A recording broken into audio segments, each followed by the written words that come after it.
Welcome to Enlightenment of Change on webtalkradio.net. I'm your host, Connie Whitman. Thanks for joining us today. Now, since the show is all about change, I really love giving free things away. So I have a free gift for you. Go to my website and take your free communication style assessment. It will give you you'll get two reports actually, one showing your natural kind of communication positioning so that you understand how you're showing up for your clients, prospects, family, friends, whoever.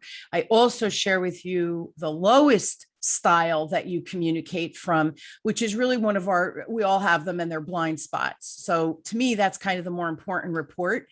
But if you go to whitmanassociates.com/CSA, you will get your free report there. And I really ask you to join me and explore your communication style. It should help you on this journey of change.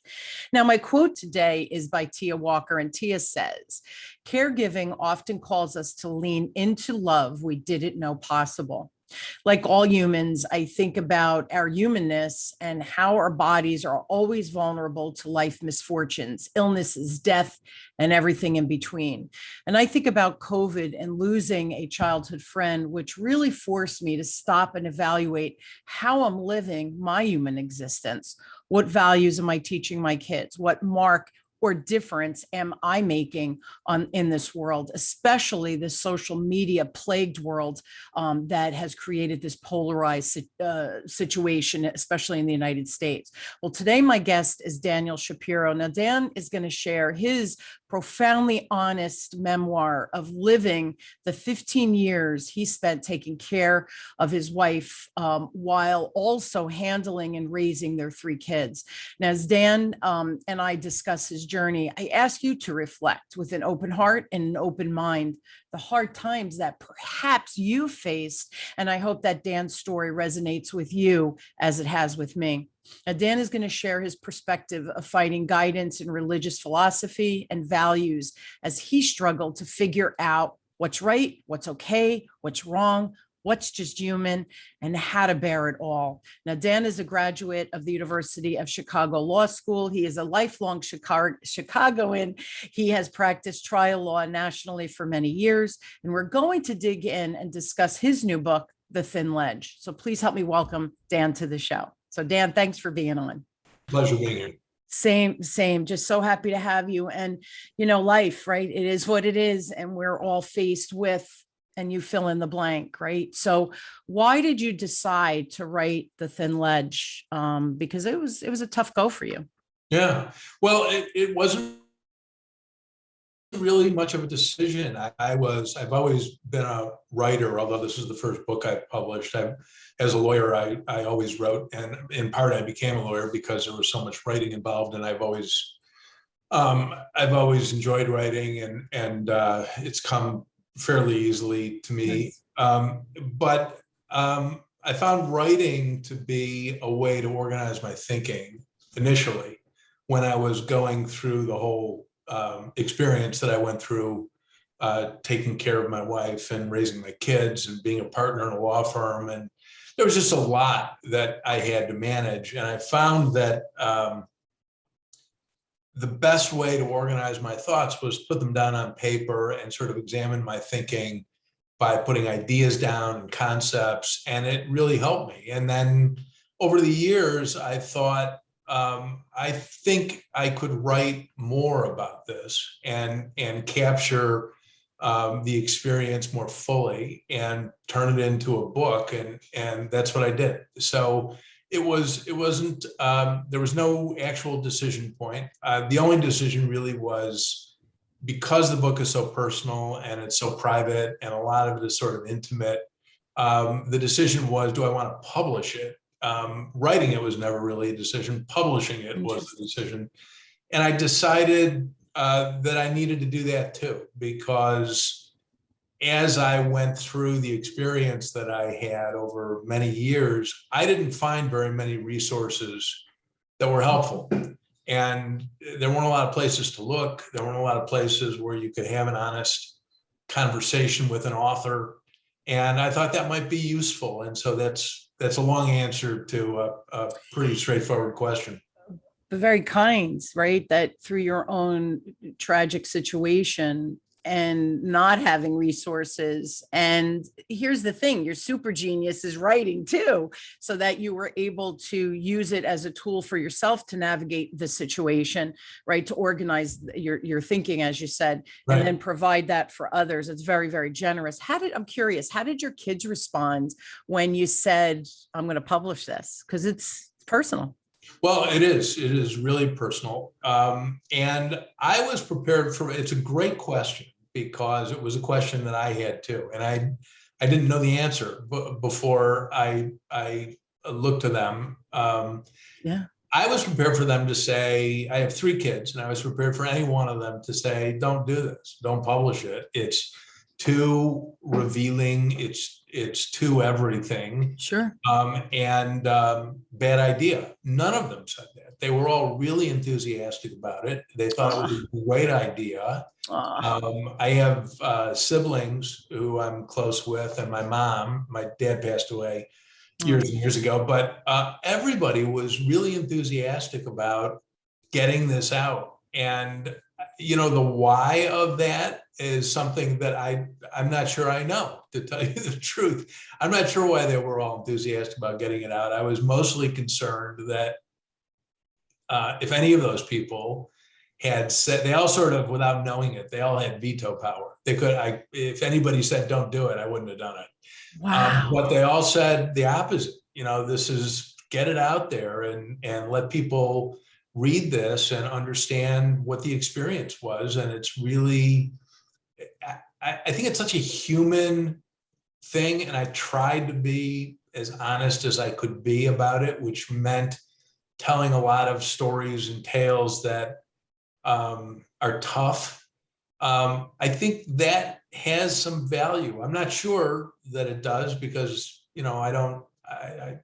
I'm not a reader. I wrote it, but I hope it has some value. And here's the thing, it just that as I was hearing you respond that they had the veto power, none of them knew that, right? But none of them did. Here's, and it goes back to what I said, right? We're living this very human existence, all of us, and you're teaching values to your kids. You were taught values through your siblings, through your mom, right? Through your dad, right through that orbit of people in your life. Absolutely. So that none of them said, no, I don't think that's a good idea, right? Those people that are in your inner circle. There's a value measurement there, as far as I'm concerned, that it was profound to say, whoa, this is needed out there. And almost that you had the courage to go forth and publish, like, that's just so freaking amazing. And that they were your cheerleaders. So just so much love in that family dynamic, which I'm feeling, right, or hearing in my perspective again. That's true. I mean, Yeah. that is true. And I think the other thing that's pretty, and it's interesting as I'm doing these conversations with people, I'm learning about this too, because you're asking me good questions and it's making me reflect. And one of the interesting things that's happened is that as people read this, people I've known for a long time reveal themselves in a way that I hadn't previously known. People are really intimate in telling their own stories back to me. People I've known for 20 years, 30 years, things I've never known, and talking to them in a way, talking to me in a way that they've never done before. I think, and I'll just throw this out there, and maybe it's just, sort of bunk, but I think that people are burdened by the need to be correct and private and to not really understand where the boundaries are in terms of sharing. And so they don't share. And I think the book sort of says to people, look, I'm putting it all on the table. And it's an invitation of sorts for some people anyway, to respond and say, well, if he's going to do that, I'm going to do that. And it's an opportunity for me, the reader, to come back to this author and say, well, if you're going to talk to me at that level, I'm going to talk to you at that level. And what a relief. What a relief. You made a safe environment. Think about the power in that as well, Dan. You created this safe space and it wasn't something you set out to do. I'm going to create the safe space and I'm going to tell my story. Like that didn't even hit your brain pattern, right? It was just, let me do this to create my roadmap of thought, right? To Right. compartmentalize and figure crap out as you were Right. living through it. And here you have this intimacy, and I don't mean that in a weird way, of a safe place. So kudos, just what a beautiful thing that you've created. And I love it. And I just want to share in the notes you sent me, Yep. the struggle of the caregiver. 1 in 5 Americans are caregivers. And I'm sure some of my listeners are saying, yes, this is resonating with me. The struggle of life as a caregiver, and then while handling the career and parenting, which that's like the trifecta, right? You had all 3 going on because you had 3 kids at home. Yeah. How the heck do you do it? How do you do it? Well, first of all, I found that all those things, I found that my kids sort of saved me, to tell you the truth, because they are such a children, I think generally, I now have a couple of tiny little grandchildren. Yay. And, yeah, it is. It's fabulous. But the thing about kids is they're just positive energy. They're just good. They're just, there's no bad stuff when they're little kids. And so if you're dealing with something that's really pretty grim, which is watching your spouse, as I was, just dissolve, it just come undone completely and suffer. And there's not, I mean, honestly, there's just not a lot I can point to that's good about any of that. Of course. But you sort of pivot and you have these little beings who are just all positive. They're all happy. And I don't mean happy every moment, but I mean, they are a source of happiness. They saved me. I mean, they were the island in the storm for me. And so, the kids were no burden. The kids were my joy. Yeah, they were a resource. They weren't a job. My job it kept me busy all day. It kept me engaged and intellectually sort of occupied. So I didn't have time to sort of sit around and mull over the misery that my wife was going through. So the job was there a lot of stress? I mean, there's a whole bunch. There's stuff in the book about, the impact of all this on my work. But basically I can't think of something worse than having to deal with the caregiver burden and have nothing else in your life. I mean, you'd be absorbed by it. I think it would be a disaster. Yeah. So, I mean, the fact that I had these 3 little kids and I had a demanding job, that was all good.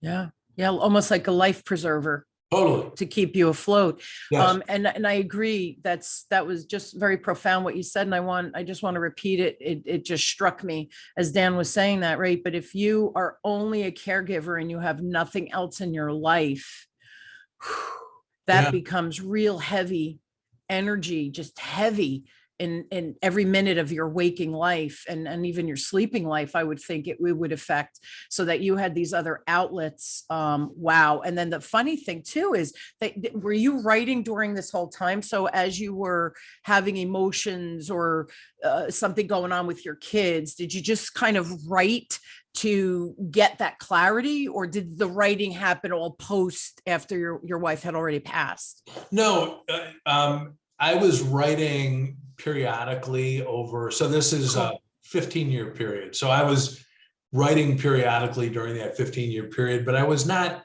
journaling. I wasn't doing that. I was it was a different kind of writing. It was mostly writing about ideas and experiences, not to recount the experience, but to understand the experience. So I was doing that kind of writing for all those years. And that wound up being, I would say, half of the book. And then the other half of the book, I had to write the narrative of what happened, because the reader wasn't, in the writer's chair. I mean, you wouldn't have known, it wouldn't have made any sense without a narrative to go with. So it was both. I wrote it over a long period of time and sort of sporadically and more intensively, I would say, in the later years. Yeah, again, that could have been just another little outlet for you because you said writing kind of comes easy to you, right? That's why you chose to be an attorney. So I was just curious if that was like another little life preserver for you, in hindsight, when you look back. That was Yeah, kind of what I was going to say. in a sense, not the same way as the kids and The the job, job. but it was helpful because when I sat down to write, I could take these ideas, these experiences, turn them into ideas, and then sort of stand them up and look at them and say, well, what just happened? I mean, I Fascinating. just, for example, I had lots of moments where I was disappointed in myself, disappointed in my behavior, disappointed in how compassionate I was or wasn't being. And I would leave the moment when I was struggling with that, and I would say, well, what just happened there? I mean, that wasn't good. And let me understand that. I mean, why did that happen? And writing was very helpful for me to not just be in the flow of one moment after the next, but to sort of freeze the camera and say, okay, look at what just happened. Look at what you just experienced and think about that and understand it somehow. And it was helpful. And that was your attorney brain at work. I don't Right. know. Yeah. It's just what you described. I'm thinking, yeah, that was his attorney brain because you're literally, come on, you were trained as an attorney. Your brain thinks like an attorney. You froze that moment in time to examine it from every perspective. And I have to tell you, Dan, that's what I think I love so much about this show, because we get to explore. I get to explore with, amazing guests like yourself, not only your story, right, what your perspective is, but just that I don't write. And that the way you just positioned it to stop and think of a situation and then kind of frame it from, all the different Yeah. directions or all the, I would never do that. So I love talking to people who approach life from this very different direction than the way my brain works, because I find value in that. And what's funny? I tried to, because that was brilliant, what you just said. So for me, I'm thinking, and everybody listening, if you think that's really brilliant to take the emotional energy or charge from whatever that situation where you thought that was pretty ugly or pretty bad or pretty good, right? Hopefully we have some of those moments, and then examine it from the different frame of reference. I think that's super helpful in us, number one, understanding ourselves. Number two, maybe judging ourselves a little less harshly. But number three, taking the opportunity to say, well, I don't want to do that again. I want to respond differently Well, there's a next lot of time. it. That's right. I mean, that's right. It just, in terms of, I honestly did not think of it this way in real time, but it's what you just said. You're going through this really difficult experience. Not all of my behavior was up to standard for me. And I look at it and I think exactly what you just said. I don't want to do that again. That felt bad. What happened? What train wreck was that exactly that I just participated in or caused? And how do I understand it better so that the next time around, maybe I do a little bit better than that? And so that was a lot of it. And that's why I think this book is really important, because as caregivers, they a lot of times they get sick because of their effort of caregiving and all of the other life things that are happening, so that you're not always going to perform, in this stellar, loving, perfect husband way, but to be able to remove yourself and not judge so harshly. But now you have a tool to not do it again, to put those resources. And maybe for you in that, whatever that event was, to say, next time this happens or a situation or emotional response happens, I can walk away, just count to 10 and then come back. Maybe, I mean, it's as simple as that. But Yeah. that, to me, that's a strategic response. Yeah. You're brilliant. So you're brilliant, Dan. That's all I'm saying here. You're brilliant. Well, you can keep saying that if you want. I love it. I think it is a brutal it is a brutal experience to have to endure. Yeah. And I suspect everybody has their own tools to deal with probably mixed success. For sure, that was my experience. Yeah. And so other people, I mean, I found it easy to pick up a pen. Other people have their own tools. I don't know, you know, it's all very personal. So it's interesting stuff. And this is an interesting conversation because I really haven't had this conversation before. Okay, well, welcome to my show. Yeah. You know, everybody knows, like, I get the questions, but then you say something and I think, well, wait a minute, that's important. What you just said is really, really important. I want to always make sure my listeners hear it, because for me, there's a tip in there that if they are a caregiver that maybe they didn't think of, that now they could say, oh, I can add that to my toolbox, right? And Yeah. and how I respond to this really heavy and enduring. That was another great word you used, but it's enduring, and it's not enduring this happy, wonderful time. It's enduring, you know, a slow death in essence. So that's tragic. It's just a tragic experience. It is. Yeah, this is another good question that you sent me, but I really think it's important for everybody listening too. Looking back right now, is there anything that you would have said to yourself then that you feel is advice that maybe people listening right here, right now would benefit from as they're maybe in the throes of being that caregiver? Well, I don't know if I would have said this for a bunch of reasons, but what I think is super important is to understand your own humanity and your own limitations and the burden that you're being confronted with and that you have to take on, whether, you know, a lot of times, whether you want to or not, and to give yourself a break, to be charitable in your own assessment of, I'll tell you, part of being a caregiver is that it tests your ability to absorb bad. It even with, especially maybe with people that you love, because everything changes and everything is hard and everything is grim, and I think to expect a level of performance from yourself that is what one would like ideally creates its own stress, because you know, I didn't deliver that way, and I don't know, maybe some people do 100% of the time. I didn't. And to punish yourself for that, as opposed to understand the environment you're now in, punishing yourself is a bad idea. It just makes things harder, and you know, it just makes it all worse. And there's nothing that I can discern positive that comes from that. And so, to answer your question, lighten up, and not generally, but with respect to your own self-assessment, lighten up. Yeah. Yeah, well said.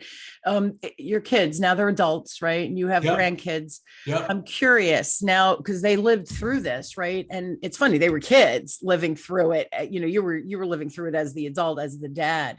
Yeah. But now I'm sure as they reflect as adults and look back at what you did, are there any key things that they have said to you where you like go, whoa, that I didn't even know you knew that, or you noticed that, or you learned that?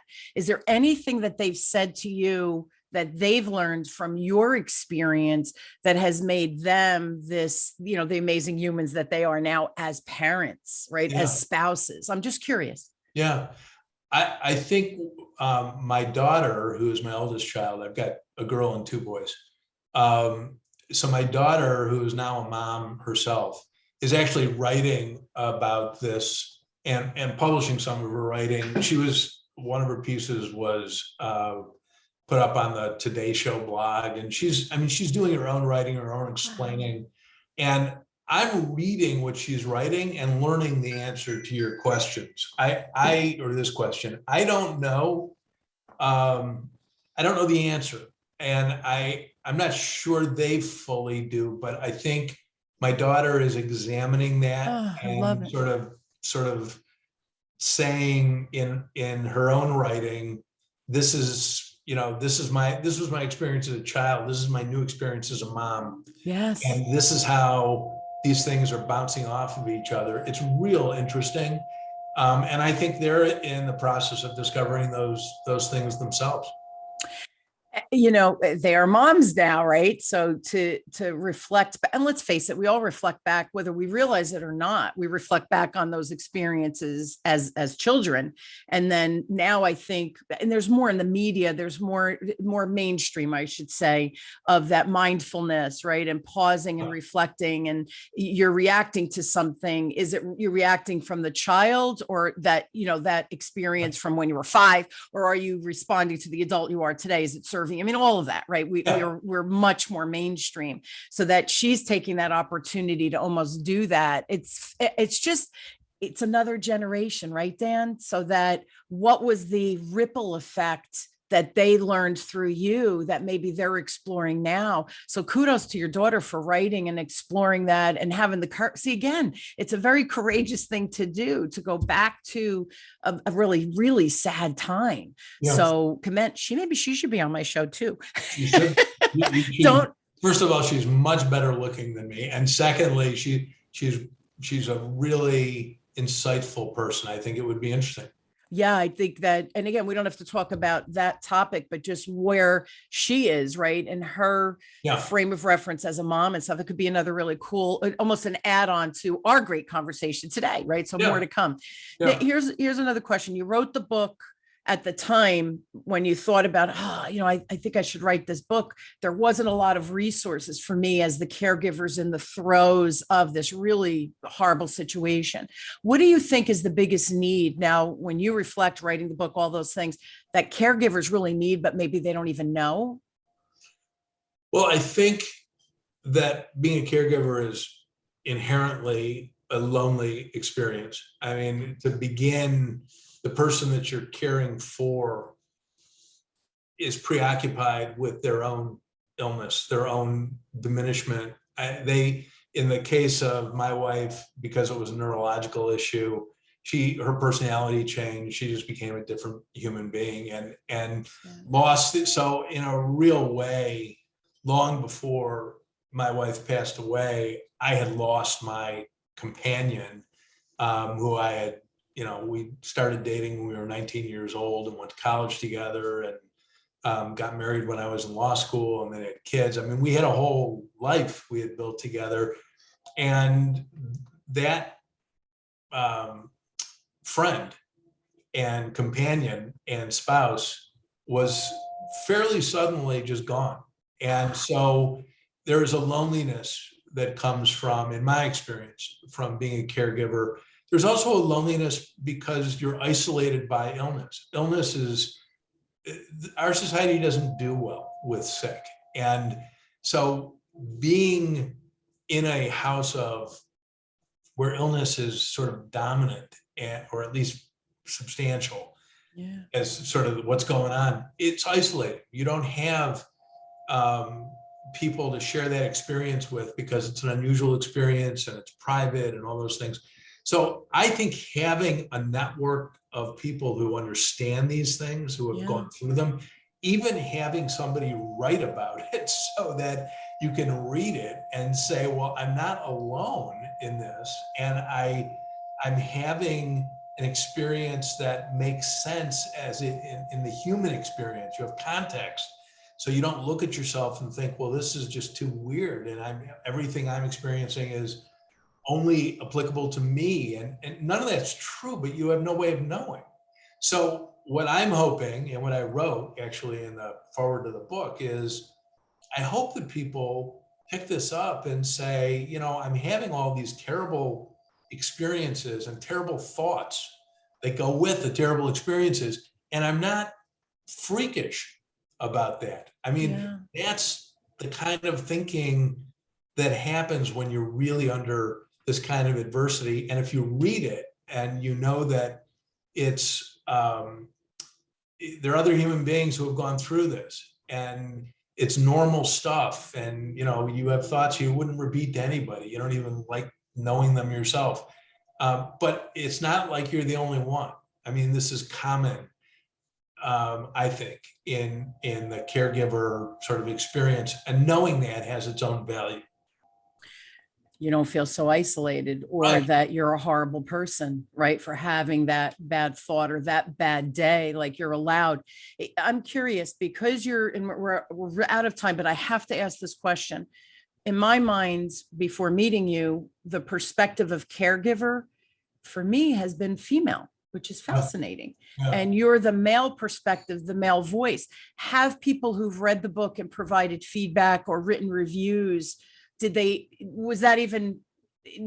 even make a difference in how they interpreted the book? I'm just curious because you're a guy. I don't think so. That comes up, actually, that subject comes up. And I truly don't think this is a gender thing. I just don't. I think it's a human thing. And I don't think gender determines any part of this experience. It didn't for me. I never had the thought, well, a woman would have a different experience. It never occurred to me. Because human is human, right? The negatives, whatever that situation is tragic. Like you said, it's beyond the physical, right? But you lost your friend, your partner, your life, your love that Yeah. you've known for most of your life. So there's so much emotional as well as the vigor, right? Or the rigor actually of lifting and all of that physical. So it's physically, mentally, emotionally bad, like just bad. And especially with your wife having the neurological issues, that you didn't even have those conversations. Like some people, they could talk about and reminisce when the kids were little or when they were pregnant, or you didn't even have that. So that just like, it's tough, man. So Dan, I commend you. I respect you for sure. Because you're amazing, to sit and chat, be able to chat with you about this, and you be so gracious in how you're sharing your information, and then your courage and love to bring it to the world, and your family kind of rallying behind. Like I'm beyond impressed with you, and just so pleased that I got this opportunity to meet you and chat with you and share and explore the conversation that is needed, because we're seeing it more and more, right? There's more and more caregivers, especially with the aging population. Forget about, someone young and tragic like this. Everyone, please, go to Dan's website, which is Daniel P, like Peter, Shapiro.com. I will put that in the show notes. So don't worry if you're confused about spelling. So DanielPShapiro.com. And I will also put the very long Amazon link. I'll do it in a bit.ly form in the show notes. Please buy the book. And if you know someone, even if you're not going through this situation, but you know someone who is, what a beautiful gift to share with them. It might be the lifeline, like Dan said, the kids and the job were their lifeline. If they don't have an outlet or a lifeline out there, maybe this could be that resource. What a beautiful gift that you have the opportunity to give. So Dan, thank you for being on. Really, really an honor to have you in so many ways, but thank you so much for that, for your candor and, sharing your story with us. Thank you. Thank you. You're very kind, and you're also a very good interviewer. You ask great questions. Oh, I'm so glad. Yeah, it's called The Curious Mind. Like wasn't that like The Curious Mind Wants to Know? It was a commercial when I was a kid anyway. I'm dating myself. Yeah, Dan, thanks again. And make sure you introduce me to your daughter. Truly would love to have her on, and just, yeah, whatever she's working on sounds intriguing. And I think thought provoking, which is what the show is about, right? Taking those additional or alternative perspectives that from our own. So thank you so much for being on again and taking the time out. And I hope you will join me weekly as we question, build, and discover together that no matter where you are in your life relating to change, that my guests, right, they're sharing their experience, their perspective, sharing tips and strategies and ideas. So I do hope that you learned something that you can apply to your life, no matter, even if it's not as tragic as our conversation today with Dan, but there were tips in there that Dan shared that I hope that you can use in your life, again, to move that needle of change, because you've got this. Change is change. Step into it, own it, right? On the other side of change is where the magic happens and the greatness happens. So Dan, thank you again. Thank you all for joining me. You've been listening to Enlightenment of Change on webtalkradio.net with me, your host, Connie Whitman. And I truly do wish you all an inspired week filled with change, where you embrace it, grow, and create the magic in your life that you all deserve. Thank you so much, everybody. I'll see you next week. Thanks, Dan. Thank you.